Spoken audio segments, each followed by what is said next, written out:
Assalamualaikum warahmatullahi wabarakatuh. Bismillah, alhamdulillah, wassalatu wassalamu ala rasulillah, amma ba'd. Sahabat muslim, Yaman adalah negerinya Ratu Balqis yang sejaman dengan Nabi Sulaiman. Tinggal di Ma'rib, ibu kota negeri Sabah, tidak jauh dari Son'a, ibu kota Yaman sekarang. Juga Raja Abraha dari Habasyah berada di Yaman, Raja Junawas berdarah Yahudi, pembantai kaum Kristen juga di Yaman. Negeri Yaman sering viral di pemberitaan media internasional beberapa tahun ini, itu terkait kelompok Syiah Houthi di Yaman yang tampil mengibarkan benderanya seolah-olah merekalah yang menjadi pahlawan pembebasan Masjidil Aqsa. Masyarakat Sunni dan awam terkecoh, kemudian mengeluh-elukan Syiah Houthi sebagai tumpuan harapan kemenangan umat Islam di Palestina. Padahal kekuatan kaum muslim hanya akan muncul jika mereka kembali kepada agamanya yang murni secara sungguh-sungguh dalam seluruh aspeknya dan mengamalkannya. Dengan itulah negara Yahudi akan dilenyapkan dari permukaan bumi. Karena itu, kenalilah siapakah Syiah Houthi atau Hutsi tersebut. Nah, Syiah Houthi atau Hutsi adalah kelompok yang berpaham Syiah Itsna Asyariyah atau Syiah 12 Imam. Sama seperti Syiah di Indonesia dan induknya di Iran, kelompok ini didirikan oleh Hussein bin Badruddin al-Hutsi di wilayah utara Yaman, tepatnya di wilayah Sa'dah. Awalnya mereka berpaham Syiah Zaidiyah, kemudian menjalin hubungan dengan Hizbullah di Libanon. Mereka pun berubah menjadi Syiah 12 Imam yang ekstrim. Sama seperti Syiah di Indonesia, Iran, Libanon, Irak, Bahrain, dan mayoritas Syiah yang ada di dunia, pemberontak Houthi itu juga berideologi Syiah Itsna Asyariyah atau Syiah 12 Imam. Di antara ideologi gerakan ekstrim ini adalah yang pertama, ideologi imamah, yaitu keyakinan bahwa kepemimpinan tidak sah kecuali dari keturunan Ali bin Abi Thalib. Yang kedua, memprovokasi dan membangkitkan semangat pengikutnya untuk memerangi Ahlus Sunnah. Karena Ahlus Sunnah meridhoi selain Ali jadi khalifah, yaitu Abu Bakar, Umar, dan Utsman radhiyallahu anhum. Yang ketiga, memuji revolusi Khomeini dan Hizbullah di Libanon. Mereka menjadikan keduanya sebagai teladan yang wajib dicontoh perjalanannya. Yang keempat, memusuhi para sahabat Nabi secara umum, karena menurut Hutsi dan Syiah 12 Imam, 3 khalifah pertama dan para sahabat Nabi adalah sumber bencana pada umat Islam. Badruddin al-Hutsi menyatakan, saya pribadi meyakini kekafiran mereka, yaitu para sahabat. Mereka para sahabat berada di jalan yang berbeda dengan Rasulullah SAW. Yang kelima, mereka mengajarkan mencela dan melaknat istri-istri Rasulullah dan sahabat beliau.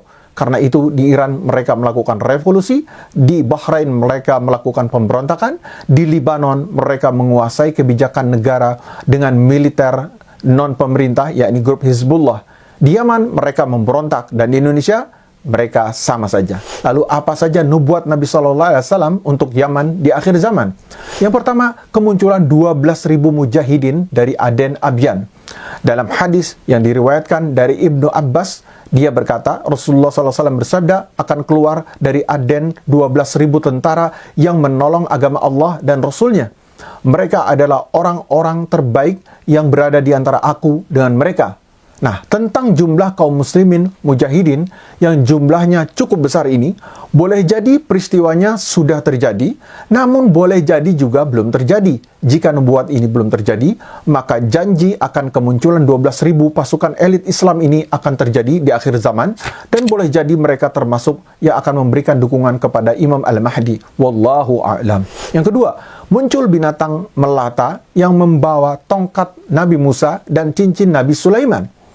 Nah, sahabat muslim, menjelang akhir zaman nanti akan terjadi peristiwa terbitnya matahari dari barat yang akan disusul dengan munculnya binatang melata dari perut bumi. Rasulullah SAW bersabda, binatang bumi itu akan keluar dengan membawa tongkat Musa dan cincin Sulaiman. Maka ia akan mencap hidung orang kafir dengan tongkat dan akan membuat terang wajah orang mukmin dengan cincin. Apabila telah berkumpul beberapa orang yang makan di suatu meja hidangan, maka salah seorang dari mereka akan berkata, makanlah ini, wahai orang mukmin, dan makanlah ini, wahai orang kafir. Jika terbitnya matahari dari barat, itu dikatakan sebagai tanda batas akhir Allah tidak lagi menerima orang yang baru mengaku beriman, maka kemunculan binatang melata di waktu duha menjadi pelengkap tanda ini. Binatang tersebut akan membawa cincin Nabi Sulaiman dan tongkat Nabi Musa untuk memberikan cap mukmin dan kafir. mereka yang dicap dengan tongkat akan menjadi kafir, dan yang dicap dengan cincin Nabi Sulaiman akan bercahaya wajahnya, dan itulah wajah orang mukmin. Yang ketiga, muncul angin lembut yang akan mencabut nyawa orang beriman. Nah, dari Abu Hurairah, dia berkata, Rasulullah SAW bersabda, sesungguhnya Allah akan mengirim suatu angin dari arah Yaman yang lebih lembut dari sutra. Setiap orang yang masih memiliki keimanan dalam hatinya, walau hanya sebesar biji sawi, pasti akan dicabut ruhnya oleh angin tersebut. Tanpa tersisa seorang pun, angin lembut ini akan bertiup sebelum hari kiamat, tepatnya setelah matinya bangsa Ya'juj dan Ma'juj, serta kaum muslimin akan hidup dalam kemakmuran. Sebagaimana dijelaskan dalam hadis Nawas bin Sam'an yang panjang tentang kisah Dajjal.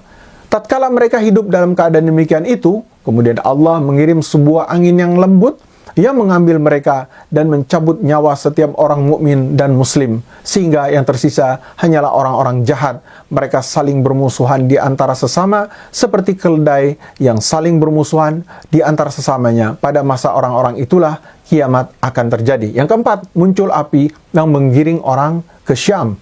Dalam hadis Huzaifah bin Asid al-Ghifari tentang 10 tanda-tanda besar kiamat, itu disebutkan bahwa yang terakhir ialah api yang keluar dari Yaman yang menggiring manusia ke tempat berkumpul masyhar mereka. Dalam riwayat Muslim yang lain, juga dari Huzaifah al-Ghifari disebutkan api yang keluar dari sebuah lubang di daerah Aden yang menggiring manusia. Dari Ibnu Umar, dia berkata, Rasulullah SAW bersabda, akan keluar api dari Hadramaut atau dari laut Hadramaut yang mengumpulkan manusia sebelum datangnya hari kiamat. Para sahabat bertanya, apa yang kau perintahkan kepada kami bila kami mendapati masa tersebut? Beliau menjawab, hendaklah kalian memilih negeri Syam. Yang kelima, tempat keteguhan iman. Dari Abdullah bin Mas'ud, bahwasanya Nabi SAW bersabda, iman itu berasal dari arah sini. Beliau menunjuk ke arah Yaman dengan tangan beliau. Kemudian beliau bersabda, adapun sifat kasar dan hati yang keras adalah pada orang-orang yang angkuh, yaitu para pemilik unta yang berasal dari arah munculnya 2 tanduk setan, suku Rabi'ah dan suku Mudhar. Yang keenam, tempat kelembutan hati. Dari Abu Hurairah, dari Nabi, beliau SAW bersabda, telah datang kepada kalian penduduk Yaman. Mereka adalah orang-orang yang paling lembut jiwanya dan paling lunak hatinya. Iman itu dari arah Yaman dan hikmah itu dari arah Yaman. Kesombongan dan berbangga diri berada pada para pemilik unta, sedang ketenangan dan kewibawaan berada pada para pemilik kambing. Dalam riwayat yang lain dari Imran bin Husain, dia berkata, Bani Tamim datang kepada Rasulullah SAW, maka beliau bersabda, bergembiralah kalian wahai Bani Tamim. Mereka menjawab, kenapa Anda memberi kami kabar gembira? Lebih baik Anda memberi kami suatu pemberian. Mendengar jawaban mereka, wajah beliau sontak berubah. Lalu datang penduduk Yaman, maka beliau bersabda kepada mereka, terimalah kabar gembira, karena Bani Tamim tidak mau menerimanya. Mereka menjawab, kami siap menerimanya, wahai Rasulullah.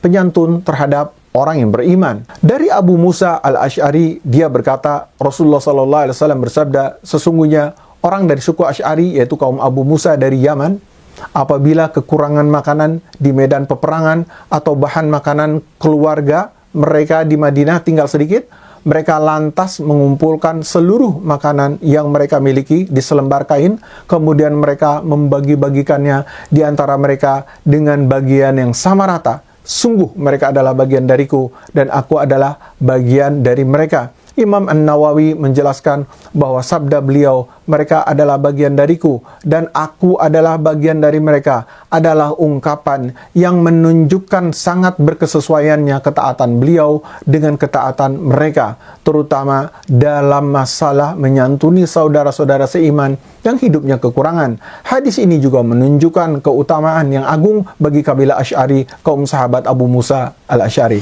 Demikianlah, semoga bermanfaat. Barakallahu fikum. Wassalamualaikum warahmatullahi wabarakatuh.